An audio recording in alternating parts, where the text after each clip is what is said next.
Hey guys, in this tutorial I will show you how to check your Windows Edition to your laptop or desktop. So let's begin our video. First of all, go to your Windows icon or Start icon. Now go to Settings.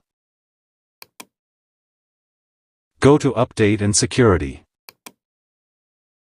And right now here you can see on the right side, they have an option OS Built Info. Just open it. Now scroll down, and you can see, this is Windows Edition. Windows 10 Enterprise. We can check it another way. Just press on Windows and R button to open Run command. Now type WinVer, and then click on OK.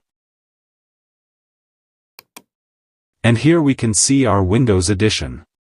So in this two-way you can check your Windows Edition to your laptop or desktop. If you think this video is helpful for you, please like that video and hit the subscribe button to get more update video.